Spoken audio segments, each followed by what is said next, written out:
I wouldn't be the person I am today if it wasn't for this club and the coaches that I've got around me and the people that I've had around me throughout the club. Phoenix, it isn't just a club, it's more than that. We are a family. Like, I've gone from being a kid to having my own child who comes in the gym with me every week. My little girl comes in the gym with me when I'm training every week. Brilliant. And like, it's that family culture that we've got. We look after each other.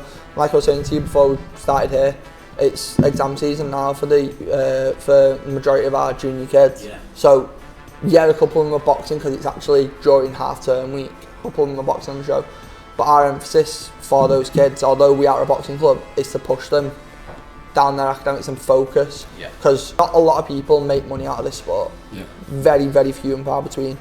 We want our kids to be looked after, and that discipline, confidence that drive, as well, isn't it? and confidence, to believe that they can go on and succeed, and that's what we're trying to do as coaches. We push our kids to succeed in everything what they're doing. Teamed up with Phoenix Fire to put on a boxing event on the 30th of May, Friday night, under the lights. So the ring's going to be set up on the pitch, VIPs in here, seating all around the outside. And it promises to be a cracking night. Yeah, it'd be great. You could take him out. Yes. I love it. Okay, so we'd like to welcome our next guests to the podcast. It's Casey Brown and Dylan Lunt from Phoenix Fire Boxing Club. Hey. We've got welcome guys. We've got a crowd. And the posse. So we have got we've teamed up with Phoenix Fire to put on a boxing event on the 30th of May, Friday night, under the lights. So the ring's going to be set up on the pitch, VIPs in here, seating all around the outside. And it promises to be a cracking night. Yeah, it'd be great. So we've got tickets available, and Frank will put the link in the content so you can buy some tickets. There's still some available, but we've got a couple of the stars of the show to have a chat with today to tell us all about it. So, Casey, do you want to just give us a little bit of background in terms of yourself? I know that you've had a long career in boxing, although you're still a young lad, and now you've ended up back at Phoenix and stuff like that. I'll take that being called young today. Some of the kids in the day job, they like to tell them I had 10 years to my age every day, and I tell them all I'm offended by them. Being on this board, you want to try that? We do that with Tony. Mate, working with kids in schools is hard work. But no, so me personally, so I've been with the club now since October 2008, 14th of October 2008, I first walked through the door of Phoenix. It's 2 weeks before I turned 10. Had a long career, so what's that, 16 and a half years now.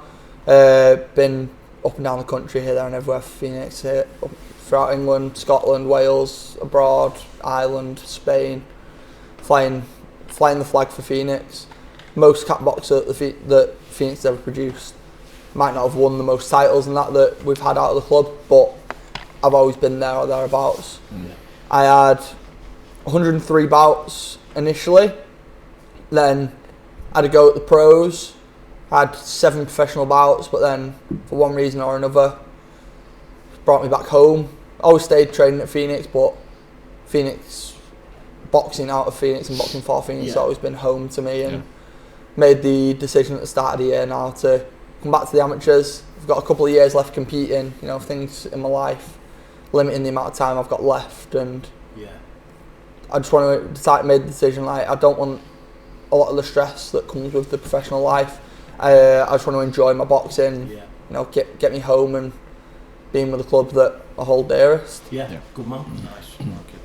And Dylan, what about you, mate? How old are you, by the way? 13. Nearly 14. Nearly 14. And how long have you been boxing? In boxing since I was about 8. Right. Enjoying it? Yeah. Yeah. Good.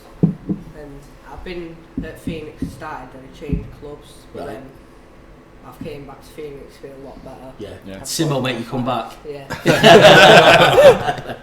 You like it there? Yeah. Better at Phoenix. What's the ambition with it? Do you want to go pro? Yeah, I want to push through. make it to the big lights. Right, love it. Yeah. Well, it'll be a great night here, hopefully there'll be hundreds of people watching on the night. I know we've sold a lot of tickets already, so it'll be a great experience for everyone involved, especially the young lads coming through. It's going to be an exciting night. You're looking forward to it? Yeah. Right, very unfortunately been trained for another stoppage. Right. Mega. Another, I see, like another stoppage. Like how we said that. Like how we said that. Do you know who you're fighting yet? Do you know who No, I'm you're not up too against? sure yet. Right. Okay. When does that get announced? It depending on who it is. So obviously, with it being amateur boxing, it can change up to 24 hours before. Yeah. So it doesn't officially get announced. It's like we get told sometimes in the gym, like, oh, you're boxing this kid, but Yeah.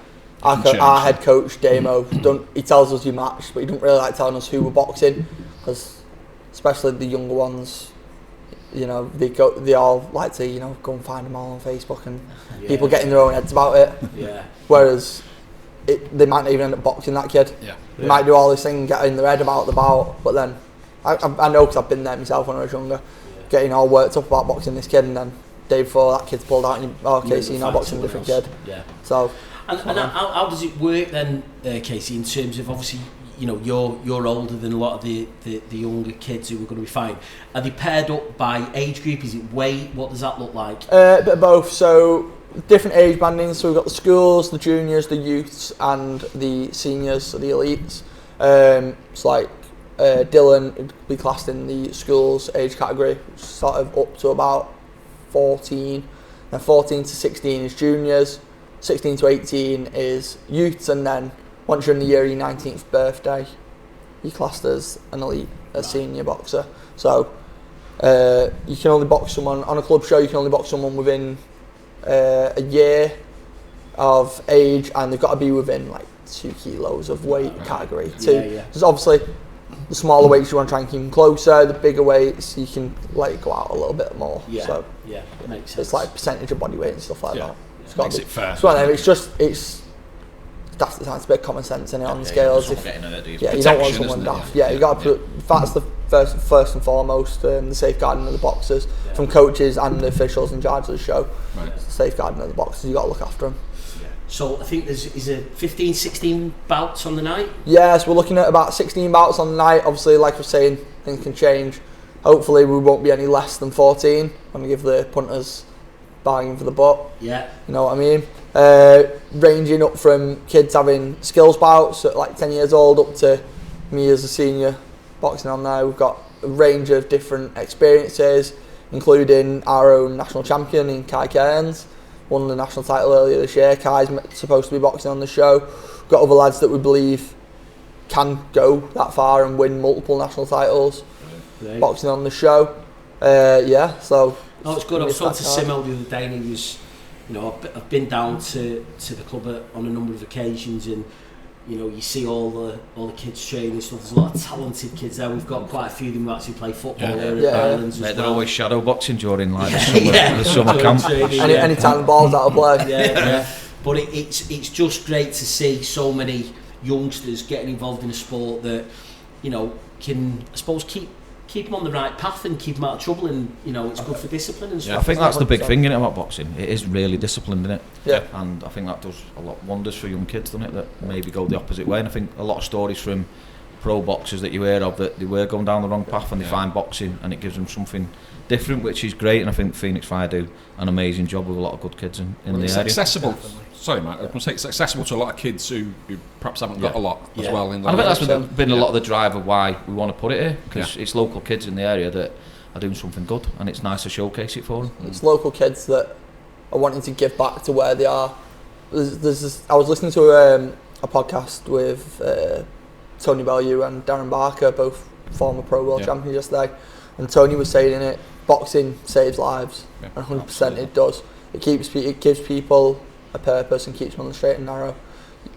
A boxing gym is a weird place. You can get young kids in the same gym as police officers, in the same gym as ex-convicts. Yeah. But there's no judgment inside those four walls. Your boxers in there. In there, you are a boxer, and you are focused on the same goal, and that is improving and boxing to the best of your ability. Yeah, definitely. Gives you so much more than just the sport as well, doesn't it? Yeah, 100%. Gives you the people around you, and like what you're saying about it's local kids from the local area. This club isn't Phoenix. It isn't just a club. It's more than that. We are a family. Yeah. And to me, especially from being just before I was 10 now to being 26, I've gone from being a kid to having my own child who comes in the gym with me every week. My little girl comes in the gym with me when I'm training every week. Brilliant. And like, it's that family culture that we've got. We look after each other. Like I was saying to you before we started here, it's exam season now for the majority of our junior kids. Yeah. So yeah, a couple of them are boxing because it's actually during half-term week. A couple of them are boxing on the show.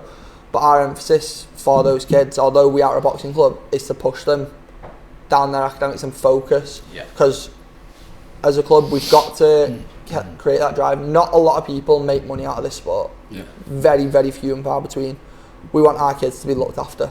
And as coaches, and like myself, I'm a boxer, yes, but I'm also a coach for the club.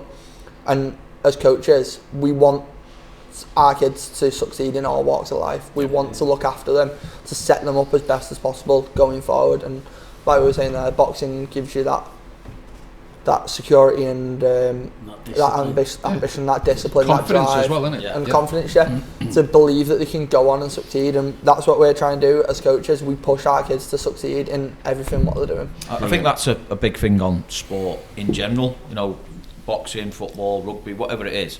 That belonging to something gives you that pathway to stay away from the kids going off the rails and all that, and staying within a club and a community that looks after them. And like you touch on that, there's so much more than boxing, isn't there? It's all the stuff around it, and there's these coaches that put the hours in like you're doing now, but it's so much more than teaching someone to box. It's about life skills. Yeah, it's massive. It's absolutely massive. For you, Dylan, has it always been boxing, or was it football, was it rugby, or has it just always been boxing? When I was younger, I tried getting football, but never really got into it. Who's your hero then? Who's your one you look out for? Favourite boxer? Yeah.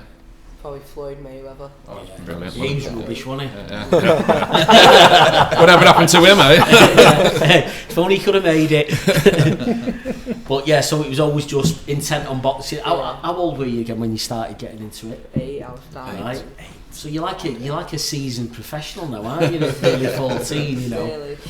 And what about when you've had how many fights have you had before? Have you had many before? I've never had a fight at my other gym, but I've had 4 fights for Phoenix now. Right, okay. Won 3 and I've lost 1 of them. Right, fair play. Brilliant. Fair play. And how do you feel going into the fights? Is it nerves? Is it excitement? What do you think? More excitement, to be fair. So I want to get out there and fight. Yeah. So you'd be walking out here in front of hopefully 500 plus people. How's that going to feel? Nice again, exciting. I'll apologise for our behaviour because we'll be sat in here. So we'll be cheering you on though. We'll be cheering you on. Definitely cheering you on. Yeah, no, it's amazing really, isn't it, when you see kids from you're not that old now, Casey, and you've been at it for 16 years. It's crazy. And I think it sets you up, doesn't it? Yeah, it really does. It's one of them though. It's like I'm saying there, I've been at it for 16 years. The amount of people that I've seen come and go from our club, but if we ever bump into them, we're knocking about, they always still commend the club and what the club's done for them throughout the years. And there's a lot of people involved in that club. 100%. I know Simo very well, and I know Damo not as much, but I know that they give the life and soul for the club, don't they? I wouldn't be the person I am today if it wasn't for this club and the coaches that I've got around me and the people that I've had around me throughout the club. Yeah, brilliant. Throughout the years. Do you reckon you could take him out? Yes, I love it. That's right. So yeah, well listen, it's been a pleasure having you in, and I know a lot of the supporters from the club are coming, a lot of the sponsors are coming, and hopefully off the back of the podcast people will realise what a great night it's going to be, and seeing young athletes like yourself in action. So we wish you the best of luck for the night, and we look forward to seeing you. And in years to come, we'll be like, we had him at Yeah. When you're selling out the MGM in Vegas or something. When you're holding that belt, remember us. Remember the tickets, though. Remember the tickets, yeah. But no, thanks very much for coming in, guys, and we'll see you on the night. Thank you for having us. Cheers, guys. Cheers. Thank you.